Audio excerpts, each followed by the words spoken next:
출애굽기 19장 1절부터 6절 읽어드리겠습니다. 이스라엘 자손이 애굽 땅을 떠난 지 3개월이 되던 날 그들이 시내 광야에 이르니라. 그들이 르비딤을 떠나 시내 광야에 이르러 그 광야에 장막을 치되 이스라엘이 거기 산 앞에 장막을 치니라. 모세가 하나님 앞에 올라가니 여호와께서 산에서 그를 불러 말씀하시되 너는 이같이 야곱의 집에 말하고 이스라엘 자손들에게 말하라. 내가 애굽 사람에게 어떻게 행하였음과 내가 어떻게 독수리 날개로 너희를 넘어 내게로 인도하였음을 너희가 보았느니라. 세계가 다 내게 속하였나니 너희가 내 말을 잘 듣고 내 언약을 지키면 너희는 모든 민족 중에서 내 소유가 되겠고 너희가 내게 대하여 제사장 나라가 되며 거룩한 백성이 되리라. 너는 이 말을 이스라엘 자손에게 전할지니라. 지난 시간에 이 본문에 대해 1차적으로 살펴보았습니다. 지난 시간에 설명을 마치려고 하였으나 시간 관계상 마칠 수가 없었습니다. 지난 시간에 말씀드린 내용을 대강 요약하면 다음과 같습니다. 하나님께서는 이스라엘 백성을 애굽에서 건져내시는 과정에서 애굽에 10가지 재앙을 내리셨습니다.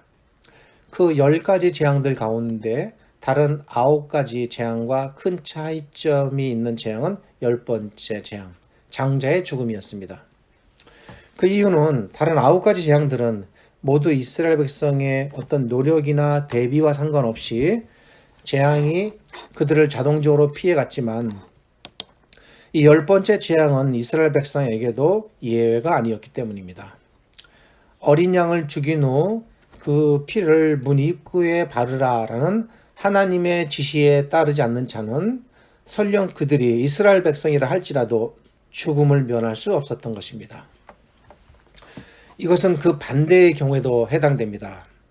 무슨 말씀인가 하면 설령 이스라엘 백성이 아니고 애굽 백성이나 이방 백성이라 할지라도 하나님의 이 명령에 따라 어린 양을 죽여 그 피를 발랐다면 그들도 역시 죽음을 면했다는 사실입니다. 출애굽 이후의 기록을 보면 출애굽 당시 많은 이방 민족들이 이스라엘 민족과 함께 출애굽에 동참했음을 알 수 있습니다. 이 사실은 당시 이스라엘 민족뿐만 아니라 이방 민족들 가운데서도 상당수가 하나님의 명령에 따라 어린 양을 죽여 피를 바르라는 이 하나님의 명령에 동참했음을 반증해 줍니다. 그래서 그들은 죽음을 면하고 출애굽에 동참할 수 있었던 것입니다. 따라서 당시 10번째 재앙을 피하는 길은 이스라엘 민족이라는 혈통성에 달려있는 것이 아니라 어린 양이 죽었느냐 또 죽지 않았느냐에 달려 있었던 것입니다. 당시 수많은 사람들이 이 어린 양의 대리적 죽음의 결과로 죽음에서 살림을 받았던 것입니다. 그런데 이 어린 양의 대리적 죽음의 원리가 처음 나타난 때는 아브라함 때라고 지난 시간에 말씀드렸습니다. 이미 지난 시간에 설명을 드렸으니 자세한 설명은 생략합니다. 간단히 요약하면 당시 이삭이 죽어야 했으나 하나님께서는 이삭을 살리셨습니다. 그리고 하나님께서는 이삭을 살리는 대신 수양을 대신 바치도록 하셨습니다. 이미 아브라함 때부터 대리적 죽음의 원리가 나타났던 것입니다. 아브라함 때에 수양이 죽임을 당했던 이 대리적 죽음의 사건과 출애굽 때에 어린 양이 죽임을 당했던 대리적 죽음의 사건을 연결해 보면 다음과 같은 사실을 알 수 있습니다.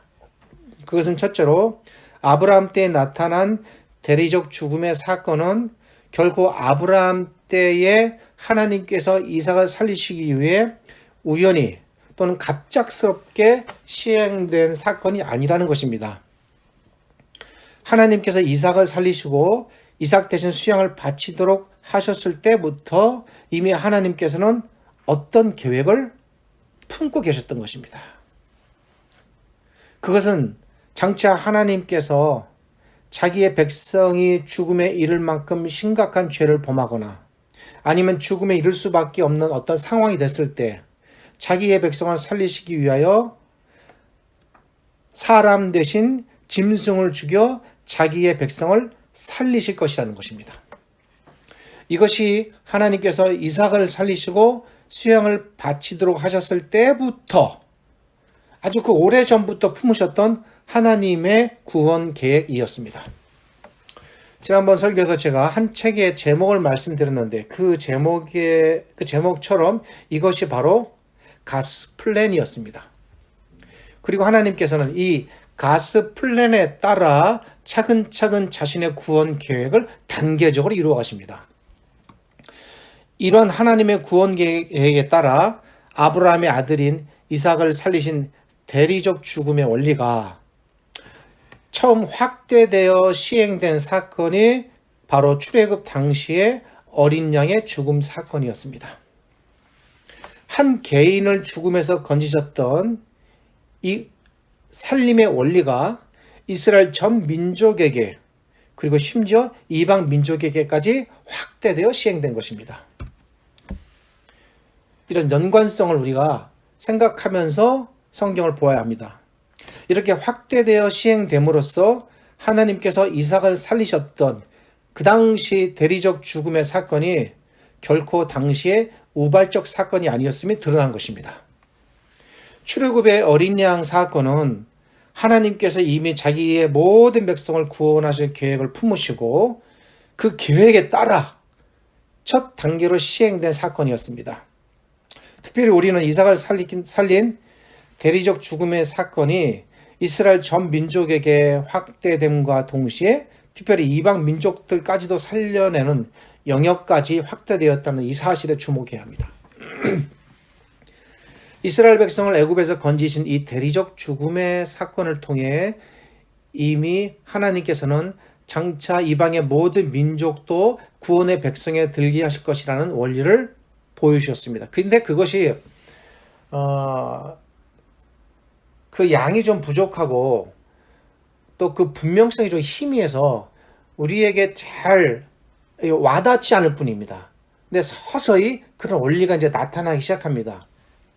이방 민족도 참여하게 되는 이 구원의 영역적 확대에 대해 우리가 좀 더 생각해 볼 필요가 있습니다. 이방 민족도 구원의 영역에 들게 될 것이라는, 다른 말로 이 포괄적 구원의 원리가 처음 나타난 때가 언제일까? 출애굽 때일까요? 아닙니다. 이 포괄적 구원의 원리는 이미 아브라함 때부터 나타나기 시작했습니다. 하나님께서 갈대아 우르에 사는 아브라함을 불러 한 나라를 세우시겠다고 말씀하실 때부터 하나님께서는 혈통 중심으로 세워지는 혈통적 나라가 아닌 하나님의 통치에 기반하는 통치적 나라, 즉 이스라엘과 이방이 따로 구별되지 않는 모든 민족들이 참여하는 포괄적인 하나님의 나라를 처음부터 구상하셨던 것입니다. 이스라엘과 이방이 모두 참여하는 이 포괄적 하나님의 나라, 이것이 처음부터 하나님께서 품으셨던 하나님의 계획이셨습니다. 그리고 이런 원리에 따라 그 당시 아브라함에게 속하였던 이방인 가솔들이 전부 다 할례를 받고 이 구원의 영역 안에 그 당시부터 이미 동참하게 되는 것입니다. 그러니까 결국 출애굽 때에 이게 드러난 게 아닙니다.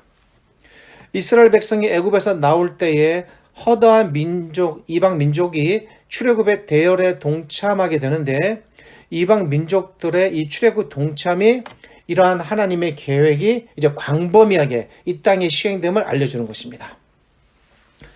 그리고 이방 민족의 참여는 출애굽 이후에도 꾸준하게 구약에서 나타나게 됩니다. 표면적으로는 이스라엘 민족이라는 민족적 선택이 이루어졌지만 이면적으로는 이방인을 향한 이런 포괄적인 하나님의 구원의 진행이 계속 시행되고 있었던 거예요. 하나님께서는.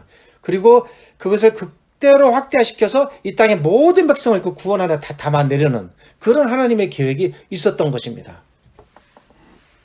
대표적인 사건으로만 살펴본다면 여리고성에서의 라합과 그의 가족들의 구원, 모압 여인, 이방인 여인 룻이 다윗의 조상이 된 사건, 그리고 다윗 시대에 수많은 이방 출신의 장수들이 다윗의 휘하에 들어오고 그리고 다윗의 통치하러 모여든 사건 등 이런 모든 사건들이 처음부터 품으셨던 하나님의 계획이 어떠했음을 알려주는 구약의 기록들입니다. 하나님께서는 처음부터 이방 민족이 모두 참여하는 하나님의 나라를 구상하셨는데 그 하나님의 구상이 대대적으로 시행된 첫 사건이 바로 출애굽 사건이었던 것입니다.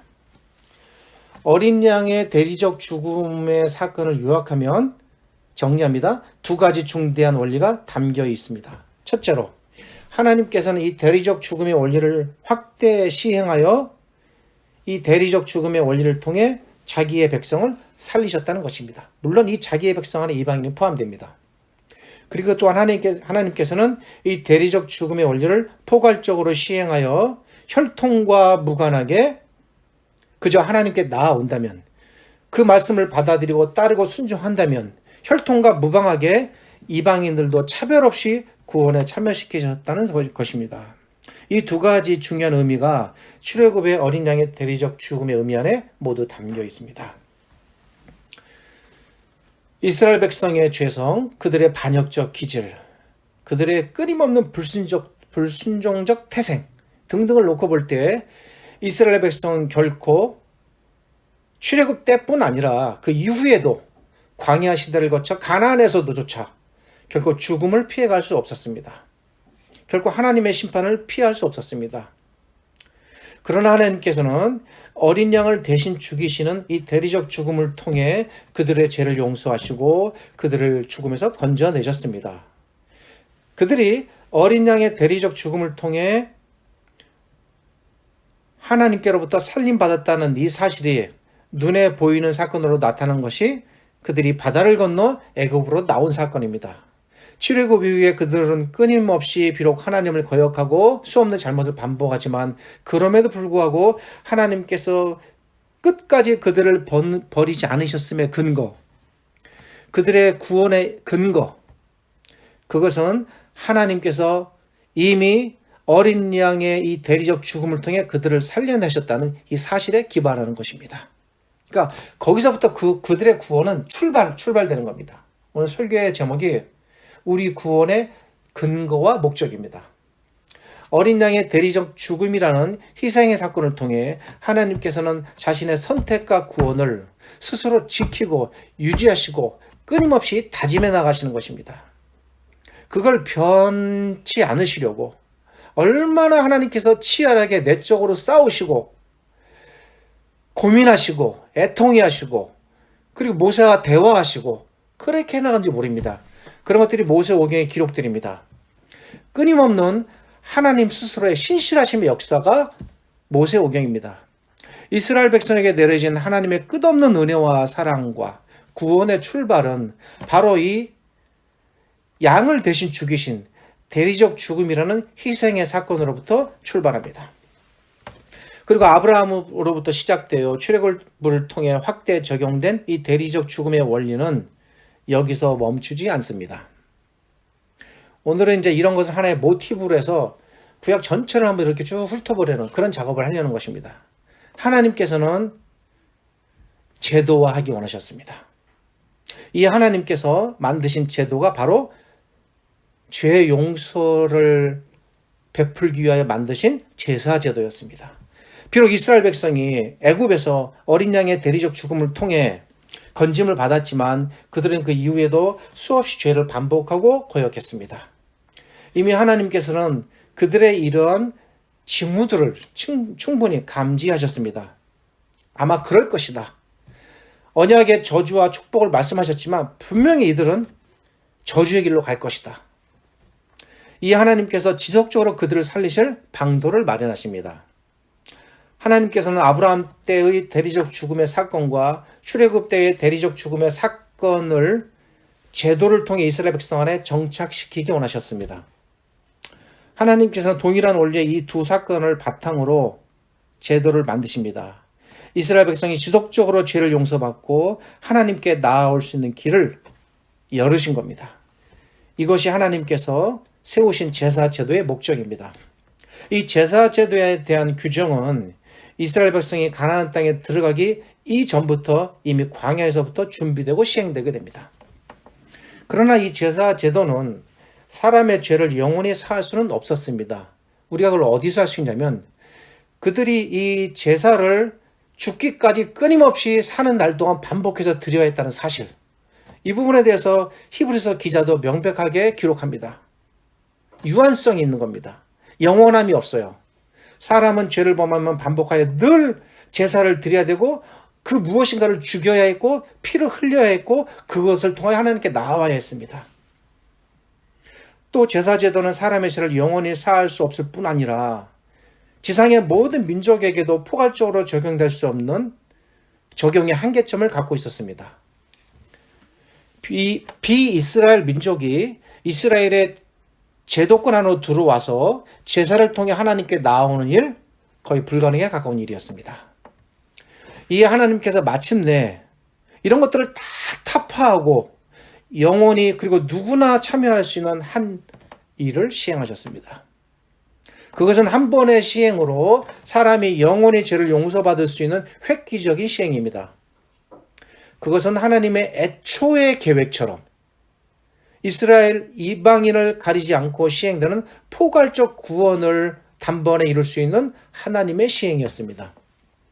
그동안은 사람이 죄를 범할 때마다 각기 반복적인 동물의 죽음을 통해 나와야 했다면 또한 매년 광야에서 이루어지는 염소의 희생 제사를 통해 이스라엘 민족만을 위한 제사 제도가 시행되었다면 하나님께서는 한 번에 영원히 효력을 나타내는 구원, 한 번에 모든 민족이 참여할 수 있는 광범위한 효력을 지닌 포괄적 구원을 마침내 이루셨습니다. 그것이 바로 십자가 사건입니다. 하나님께서는 아들이신 예수 그리스도를 이 땅에 보내셨습니다. 그리고 예수 그리스도를 하여금 사람들의 모든 죽음을 그분에게 다 지우셨습니다. 마치 그 옛날 수양이 이삭의 죽음을 대신하고 출애굽 때에 어린 양이 이스라엘 민족의 각 가정의 죽음을 대신했던 것처럼 하나님께서는 예수님을 통해 대리적 죽음의 희생으로 삼으신 것입니다. 그러니까 방식은 조금씩 달라져도 동일한 원리는 그 안에 여전히 내재되어 있는 것입니다. 이 하나님께서는 예수 그리스도의 대리적 죽음을 통해 이 땅의 모든 백성을 한 번이나 두 번이나 또 반복이 아닌 한 번에 영원히 구원하시는 그런 효력 있는 구원을 이루셨습니다. 정리합니다. 매우 중요합니다. 놓치면 안 됩니다. 영원한 구원, 포괄적 구원이라는 이 두 가지 구원의 목적이 예수 그리스도를 통해 모두 다 단번에 달성되었습니다. 어찌 보면 성경 전체에서 가장 중요한 성경의 가르침이 바로 여기에 있다 할 수 있습니다. 이로써 하나님께서 품고 계셨던 하나님의 계획, 즉 가스 플랜이 완성되었습니다.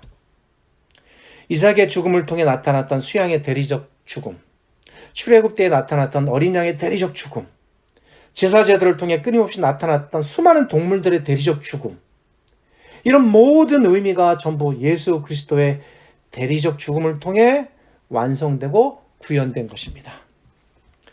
그러기에 이제 더 이상 다른 죽음, 다른 동물의 희생이 필요 없게 되었습니다. 그래서 신약의 사도들이 이 부분을 강조해서 끊임없이 투쟁했고 유대주의와 싸웠고 복음서와 서신서와 로마서와 히브리서를 기록했던 것입니다. 이 부분이 그들이 복음을 기록했던 복음의 핵심, 화두였습니다. 예수 그리스도의 이 대리적 죽음을 통해서만 모든 사람이 단번에 그리고 영원히 죽음에서 생명으로 옮겨지고 살아나는 영원한 구원이 드디어 실현된 것입니다. 예수 그리스도께서 이 땅에 오신 목적, 그분의 죽음이 이러한 구원의 의미를 갖고 있다는 사실을 누구보다도 잘 알았던 두 선지자가 있었습니다. 각기 구약과 신약에 속한 두 분의 선지자입니다. 한 분은 이사야고 한 분은 세례 요한입니다. 이사야 선지자는 장차 예수님께서 이 땅에 오셔서 이러한 대리적인 죽음을 당하실 것을 이미 수백 년 전에 내다보았습니다. 세례 요한도 역시 이 땅에 오신 예수님께서 장차 그런 대리적인 죽음의 길로 가실 것을 또한 내다보았습니다. 이 두 분 선지자는 모두 예수 그리스도를 희생당할 어린 양으로 묘사합니다. 이사야 선지자는 장차 오실 희생당하실 어린 양을 바라보았고, 세례 요한도 자신 앞으로 다가오시는 그 이분이 희생당하실 어린 양이라는 사실을 깨달았던 것입니다. 그러니까 적어도 이 두 분은 아브라함 시대의 그 사건과 출애굽 당시의 그런 사건들이 어떤 의미를 가졌으며, 그런 두 사건의 원리가 그리스도에게서 완성되고 그것을 완성하시기 위해 이분이 오셨다는 것을 정확하게 성경적으로 이해하고 꿰뚫었던 분들입니다. 이사야 선지자는 이렇게 말합니다. 이사야서 53장 5절과 6절입니다. 그가 찔림은 우리의 허물을 인함이요 그의 상함은 우리의 죄악을 인함이라. 그가 징계를 받음으로 우리가 평화를 누리고 그가 채찍에 맞음으로 우리가 나음을 입었도다. 우리는 다 양 같아서 그릇 행하여 각기 제 길로 갔거늘 여호와께서는 우리 무리의 죄악을 그에게 담당시키셨도다. 표현은 나타나지 않지만 의미는 무엇입니까? 그 옛날 어린 양을 죽여 자기 백성을 대신 살리신 것처럼 예수님을 어린 양처럼 우리의 죄를 그에게 담당시켜서 그를 죽여 자기 백성을 살리셨다는 겁니다. 그런 분이 오실 거라는 겁니다. 내다보았습니다. 그리고 마침내 그렇게 오신 분을 세례 요한이 보고 직감적으로 깨달았습니다. 요한복음 1장 29절과 36절입니다. 이튿날 요한이 예수께서 자기에게 나아오심을 보고 이르되 보라 세상 죄를 지고 가는 하나님의 어린 양이로다. 예수께서 건의심을 보고 말하되 보라 하나님의 어린 양이로다. 그리고 이사야 선지자가 바라보고 깨달았던 어린 양이신 예수 그리스도, 그리고 세례 요한이 바라보고 깨달았던 어린 양이신 예수 그리스도, 이분은 마침내 영원한 어린 양이 되어 하늘에 올라가셨습니다. 그리고 그 하늘의 어린 양은 자신의 모든 백성을 영원히 구원하시며 장차 이 땅을 심판하실 심판의 어린 양으로 오실 것입니다. 그러니까 성경 전체를 꿰뚫어서 그리스도를 상징하는 대표적인 표현이 있다면 구약 신약 전체에 걸쳐서 그것은 어린 양이라고 할 수 있습니다. 이사야 선지자와 세례 요한에 이어 예수 그리스도를 하늘에 계실 어린 양, 그리고 장차 오실 어린 양으로 바라보았던 또 한 분이 계시는데 그분은 바로 사도 요한입니다. 사도 요한은 다음과 같이 기록했습니다. 요한복음 22장 3절입니다. 다시 저주가 없으며 하나님과 그 어린 양의 보좌가 그 가운데 있으리니 그의 종들이 그를 섬기며. 요한계시록 12장 11절입니다. 또 우리 형제들이 어린 양의 피와, 어린 양의 피 하니까 뭐가 연상이 됩니까? 그 옛날 출애굽 시대에 이스라엘 백성들이 각기 잡아 문의 입구에 발랐던 그 피가 연상되지 않습니까? 그런 이미지를 가지고 사도 요한이 지금 말하는 겁니다. 그 어린 양의 피와 자기들이 증언하는 말씀으로써 그를 이겼으니 그들은 죽기까지 자기들의 생명을 아끼지 아니하였도다. 요한복음 19장 9절입니다. 천사가 내게 말하기를 기록하라. 어린 양의 혼인잔치에 청함을 받은 자들은 복이 있도다 하고 또 내게 말하되 이것은 하나님의 참되신 말씀이라. 어린 양의 피로 자기 백성을 구원하신 예수님께서는 어린 양의 생명책에 자기 백성의 모든 이름을 다 기록하셨습니다. 우리는 지금 이 땅에 살고 있지만 우리의 존재가 그 어린 양의 생명책에 비유적으로 표현하는 겁니다. 기록되어 있다는 사실입니다. 그리고 그 기록은 영원히 지워지지 않습니다. 우리 모두는 어린 양의 희생의 피로 구원 얻었고 어린 양의 책에 우리의 이름이 기록되었으며 그리고 마침내 어린 양의 혼인잔치에 청함을 받아 영원히 복락을 누릴 것입니다. 앞서 읽어드린 계시록의 몇 가지 말씀들을 요약해서 제가 말씀드린 것이고, 그리고 이 외에도 사도 요한은 이 어린 양에 대하여 요한계시록에서 여러 가지로 또 다른 표현들을 사용하고 있습니다. 앞에서 말씀드린 바와 같이 구약과 신약의 모든 사건들이 예언의 모든 말씀대로 성취된 것처럼 우리들의 장래의 구원도 반드시 성취되고 완성될 것입니다.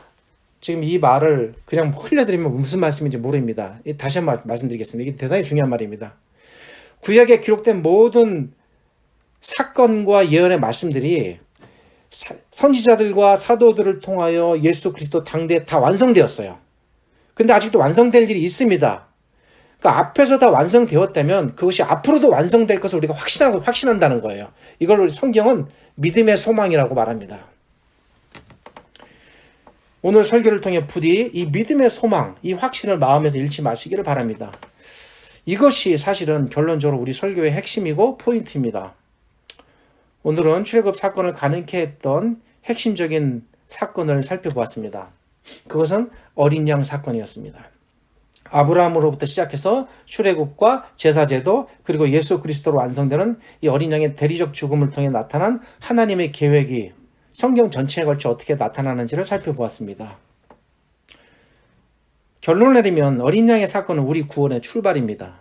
이스라엘 백성이 모두 죽음에서 죽어야 했으나 어린 양의 희생으로 살아난 것처럼 우리도 마땅히 모두 죽어야 했던 자들입니다. 아니, 영원히 죽음을 피할 수 없는 자들입니다. 그런데 하나님께서 우리를 대신하여 그 옛날처럼 어린 양을 희생시키심으로 우리를 살리셨습니다. 그것이 우리 구원의 출발입니다. 우리 구원의 출발은 바로 이 어린 양의 희생의 죽음으로부터 시작됩니다. 예수 그리스도께서 우리를 대신하여 희생당하셨다는 이 역사적 사실, 여기서부터 우리 구원은 시작되고 우리 여정이 이제 진행이 됩니다. 다음 시간에는 계속해서 이렇게 시작된 우리 구원의 최종적인 목적, 그리고 우리 구원이 나아갈 방향과 도착지가 무엇인지, 그것이 감사하게도 오늘 이 본문 안에 담겨 있습니다. 이 구원의 목적과 연관하여 본문 5절과 6절을 중심으로 다음 시간에 살펴보겠습니다. 수고하셨습니다. 감사합니다. 기도하겠습니다. 하나님 감사합니다. 오늘 말씀을 통하여 하나님의 계획이 무엇인지 생각해보고 또 배워보았습니다. 아브라함으로부터 시작된 이 하나님의 계획이 결코 이 땅에서 멈추지 않게 하나님께서 끝까지 하나님의 구원을 이루시고 마침내 예수 그리스도를 통하여 저희를 구원하심으로써 하나님의 모든 계획을 이루시고 또 달성하셨음을 저희가 깨달았습니다. 이제 장차 남은 우리의 구원의 완성, 그리고 우리가 나아갈 방향, 그리고 장차 오실 이 어린 양의 심판을 저희가 잊지 않으며 날마다 깨어 기도하고 우리 믿음의 여정을 쉼없이 달려가는 거룩한 주님의 백성들, 또 자녀들 되게 하여 주옵소서. 지금은 우리 주님 예수 그리스도의 은혜와 저희를 지극히 사랑하신 아버지 하나님의 크신 사랑과 오늘도 이 말씀을 저희를 깨닫게 하시고 인도하시며 위로하시는 성령 하나님의 교통하심이 삼위 하나님을 예배하는 이 땅의 모든 백성들, 자녀들,